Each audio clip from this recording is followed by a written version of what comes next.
Hi అండి, అందరూ ఎలా ఉన్నారు? లాస్ట్ 3 డేస్గా క్లైమేట్ ఎంత చేంజ్ అయిందంటే మార్నింగ్ అంతా ఎండ కాస్తోంది, కరెక్ట్గా ఈవినింగ్ అయ్యేసరికి వర్షం స్టార్ట్ అవుతుంది. నైట్ వరకు పడుతూనే ఉంది. రోజు నేను డ్యూటీ దిగే టయానికి వర్షం ఉండడంతో 3 రోజులుగా తడిచే రావడం వల్ల చాలా చిరాగ్గా ఉంటుంది.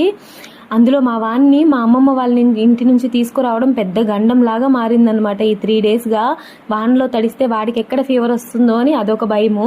కానీ ఇవాళ మార్నింగ్ లేవగానే ఎందుకో ఫ్రెష్గా అనిపించింది. అందుకే బ్రేక్ఫాస్ట్ లంచ్ అయితే చకచకా ప్రిపేర్ చేసేసి మా అత్తమ్మకైతే క్యారీ కట్టేశాను. మా పాప కూడా ఇవాళ అయితే మా అత్తమ్మతోనే రెడీ అయిపోయింది ఒకేసారి స్కూల్కి. ఆమెని డ్యూటీ దగ్గర వదిలేసి పాపనైతే స్కూల్ దగ్గరికి తీసుకొచ్చేసాను. స్కూల్ దగ్గరికి రాగానే ఫేస్ అయితే డల్ అయిపోతుంది అనమాట. మళ్ళీ ఇంకెప్పుడు ఆఫ్టర్నూన్ కదా కలుస్తాము అని బాయ్ చెప్పి అయితే స్కూల్కి వెళ్ళిపోయింది. అలా పాపను స్కూల్లో దించేసి ఇంటికి రాగానే మా అమ్మమ్మ అయితే మా వాడితో కుస్తీ పడుతుంది.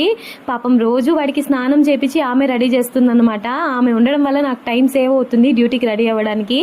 లేకపోతే వాడు చేసే అల్లరికి నేనైతే చచ్చేదాన్ని వాడిని రెడీ చేయలేక. పాపం బాగా ఏడిపిస్తాడు రెడీ అవ్వడానికి. ఇవాళ వాడు కొత్త టీషర్ట్ వేసుకున్నాడు అనమాట, అందుకే ట్యాగ్ తీసేశాడు వాడే. ఆ తర్వాత నేను కూడా రెడీ అయిపోయాను స్నానం చేసేసి. ఇవాళ శనివారం కదండి, అందుకే తిరునామం పెట్టుకుంటున్నాను. మా ఇంట్లో వాళ్ళందరికీ కూడా ఇవాళ తిరునామం పెట్టామన్నమాట. అలా రెడీ అయిపోయితే పూజ చేద్దామనేసి పూజకైతే రెడీ చేస్తున్నాను. మా వాడు అస్సలు కొంచెం కూడా చెప్పిన మాట వినడండి. పూజ అస్సలు చేయనివ్వడనమాట. ఏదో ఒకటి వచ్చి కలబెడుతూ ఉంటాడు. మా అమ్మమ్మ వాడికి కాపలాగా కూర్చుంది, వాడు అయ్యే అల్లరి చేయకుండా. కానీ వాడు అస్సలు చెప్పిన మాటే వినడనమాట. కొంతసేపు కూడా చూడండి ఎంత అల్లరి చేస్తాడంటే పాపం. అసలు ఆమె నేను పూజ చేసుకుంటున్నానని వాడికి కాపలాగా ఉందన్నమాట మా అమ్మమ్మ. నార్మల్ డేస్లో మేము దీపం పెట్టుకున్న ఎవ్రీ సాటర్డే మా ఆయన అయితే దీపం పెట్టి టెంకాయ కొడతారు. కానీ ఇవాళ ఆయన కొంచెం ఇంటికి లేటుగా రావడంతో నేనే చేసేస్తున్నాను. ఎవ్రీ సాటర్డే మా ఇంట్లో ఎవరో ఒకరు ఖచ్చితంగా అయితే అలిపిరికి వెళ్తాము ఆ దేవుడి దగ్గరికి. కానీ ఈ సాటర్డే ఎవరికి కుదరలేదన్నమాట. అందుకే నేనైతే ఇంట్లో మంచిగా దీపం పెట్టేసుకొని పూజ చేసేసుకుంటున్నాను.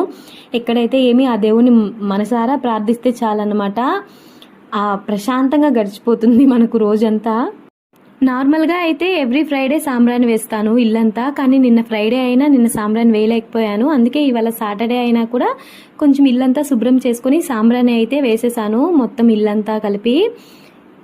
నేను అలా పూజ చేసేసి కొంచెం టెంకాయ కొట్టానో లేదో మా వాడైతే ఆ టెంకాయ నీళ్ళ కోసం వెయిట్ చేస్తూ ఉంటాడనమాట. చూడండి, నేను టెంకాయ కొట్టి ఆడ పెట్టగానే ఎస్కేప్ చేసేసాడు ఆ టెంకాయ నీళ్ళని.